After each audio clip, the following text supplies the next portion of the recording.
why do I feel so profoundly disturbed? I'm having a breakdown. Wreath of teeth, now Sean's nipples, it's all too much.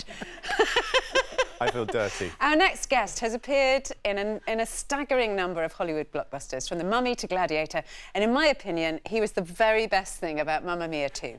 But now he's scaling new heights. He's starring in a very special Sunday Morning Live film. We'll be meeting him shortly, but before that, here he is, taking us on a journey of discovery to commemorate an important anniversary for his faith. Hi, I'm Omid Djalili, actor and comedian, and a Baha'i. Now, I'm a British Iranian, which means I'm a minority. And even within the Iranian community, the Baha'is are a minority, so I'm a minority within a minority. And even within the Baha'i community, the UK, people thought my family a bit strange, so I'm a minority within a minority within a minority. But as to what the actual Bahá'í Faith is, today the spiritual headquarters of the Bahá'í Faith are in Haifa, Israel. But it was founded in the 1850s by a Persian nobleman, later to be known as Baha'u'llah. 50 years later, his successor Abdu'l Bahá set out on a mission to spread the Bahá'í teachings of humanity and equality around the world.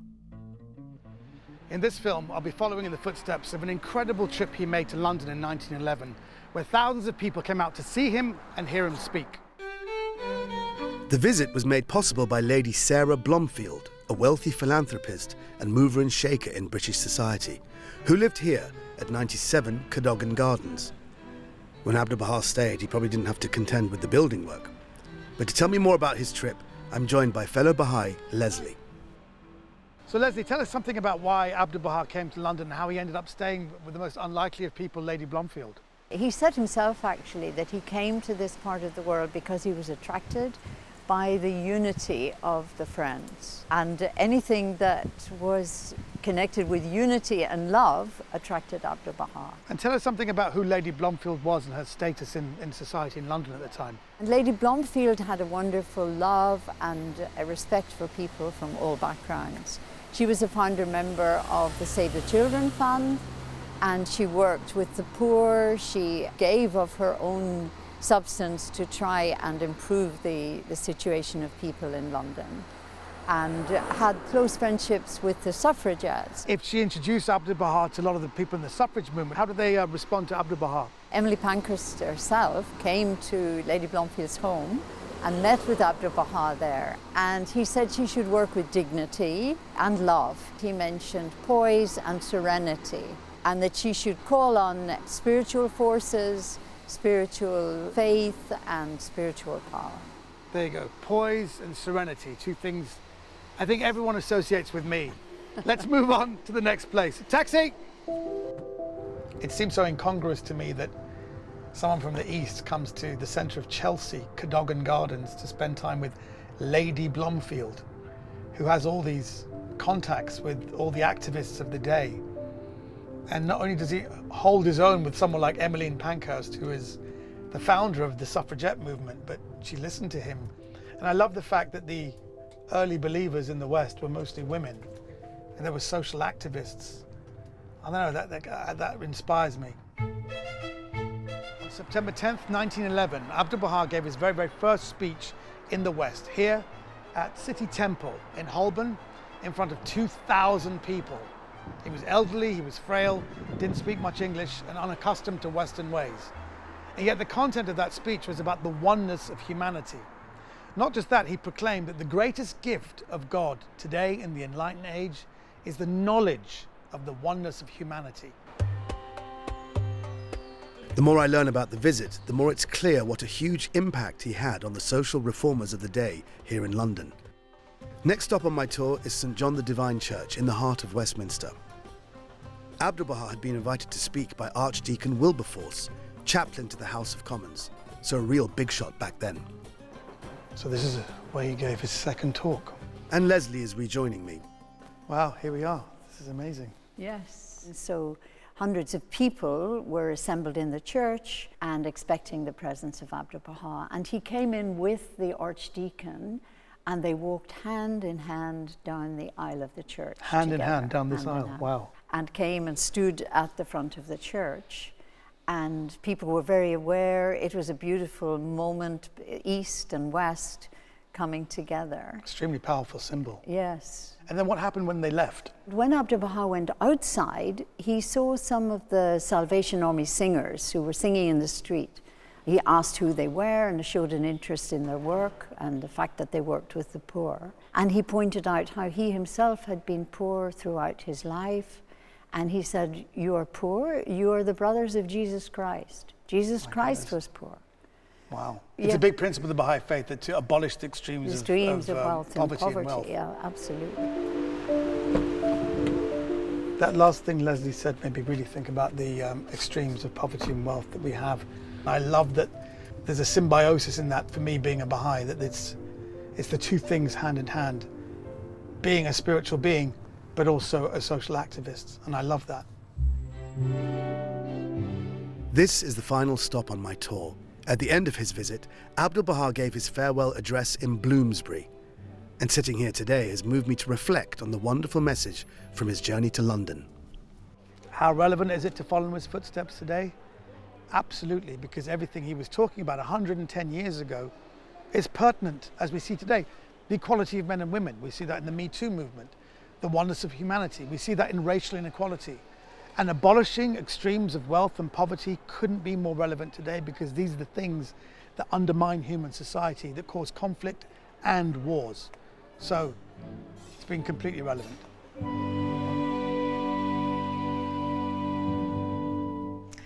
Omid, thank you so much for joining us. You're one of these people that when you turn up, you just make the whole room feel better and brighter. So, and it's true, and it's a very great privilege for us that you've shared your faith with us. So today's actually the centenary. Yes. Of. Well, his name is Abdu'l Bahá. It's very difficult to say the name. Don't worry, I bailed you out there. It's fine. We learned a lot from your piece, but we didn't actually learn about the person. So I didn't sleep much. Yeah, so it's the centenary of his passing, but it's actually a very happy day for you. How are you going to celebrate? Baha'is all around the world are celebrating it, and it's interesting. I feel so moved and honoured to make this film, because there are millions of Baha'is who would love to do this. They'll probably do it way better than me, but it is a celebration, and I learned a hell of a lot doing it as well, because some of the early Westerners who went to see Abdu'l Bahá around the 1890s, they went and learned about the equality of men and women, and actually came back and triggered off the suffragette movement. So when Emmeline Pankhurst spent time with him, she knew exactly who he was. So he was very much an inspiration for them. It really feels like it was ahead of its time then. Yes. Look, you were raised in a Bahá'í family. It was great reading about your upbringing. I mean, your dad sounds like he was a really, really funny man. You've read my book. Yeah, we do our research here. But you actually have links right back to the very beginnings of Bahá'í, don't you? Yes. I'm actually fifth generation Bahá'í, and my father's great-grandfather, so my great-great-grandfather, is part of kind of like poet laureates. But what they used to do is there were poets and storytellers who would pitch up in a town, and they would do their stories, and then they get money, a bit like the Free Fringe in Edinburgh. Yes. And people would give them pennies.